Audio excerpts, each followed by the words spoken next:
That was cool. Welcome back to Jay's Outdoor World. I'm Jay, and this is my world. So for today, as you can see, we're looking at the ascend133x, and as you can see, I've added a couple things. A mount there, a fish finder mount, which I did route the wires. They're all good to go. To the front there is the transducer. And right now, I'm putting together this mount. It's been pretty fun, a little bit of work. So I went and got a cutting board because this mount won't fit down in the gap. It's just too wide. So I had to bring it up about an inch. So what you do at that point, so this is the cutting board I used, pieces of it that are left over. I can use this stuff for spare pieces. As you can see, this one has holes. It's gonna be a spare one. And this is what I went and got. 15 by 1 and 20 inch, and that's what we're using for this little project. You double it up to make the right depth stay wood. The one I happen to have is this one is actually going, well, I don't think it's gonna work, so I'm gonna have to cut it again, but it's gonna go underneath the mount. You guys can see in there. Yeah, there's brackets, so I'm gonna mount that right there to give it just a little bit more stability. So hell yeah. Besides that, I'll show you what it looks like when it's done. And we're back the next day. I still have more stuff to do, but it does work, it does fit, and it does hold the motor. Now, there's something y'all need to know about this little motor. This little motor I thought was a 4 or 5 horsepower motor. Well, it is actually a 9.9 horsepower motor. So I'm putting a 9.9 two-stroke Johnson onto the USS Phoenix. That's what its name's gonna be.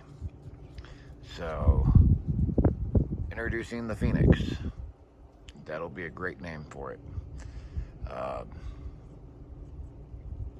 So besides that, I took a bunch of cutting boards.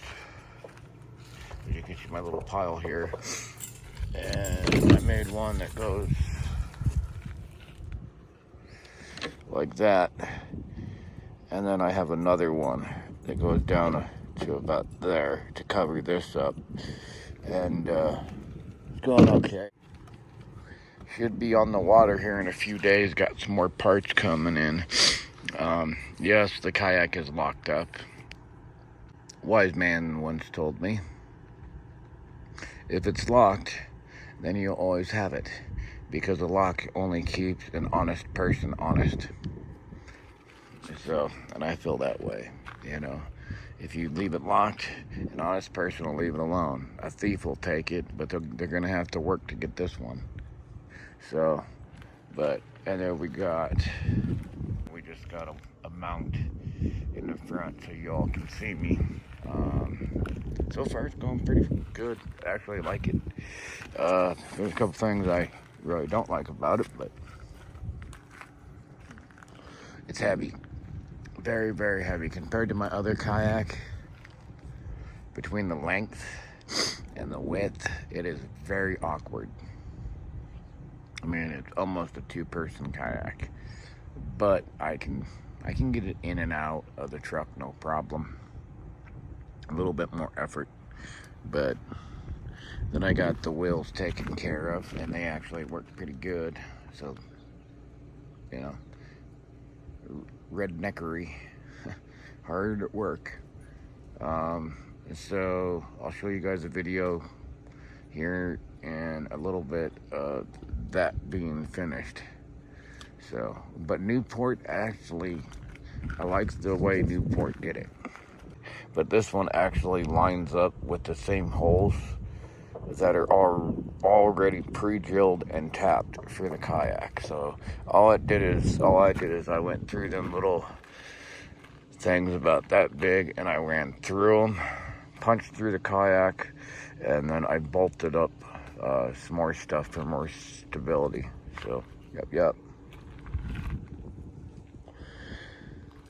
Decoys got all cleaned. we officially have 30 days till duck season. So that's why I'm in a mad dash to get all this done. Anyways, see y'all in a little bit once I finish the project. It's all mounted up, set to go. So hopefully by Sunday we'll be good. And for all the haters out there, which I know there's always a couple, look at the VIN number. E10RCBB. It's a 9.9. So for all the people who say that, oh, it's not, well, there you go. There's the VIN number. So holds the weight pretty good. Like, there's no real flex on it too bad.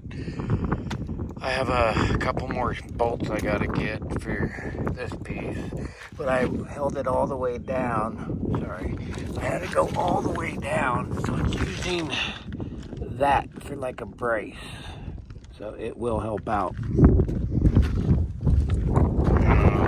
figure out what happens. So, oh yeah.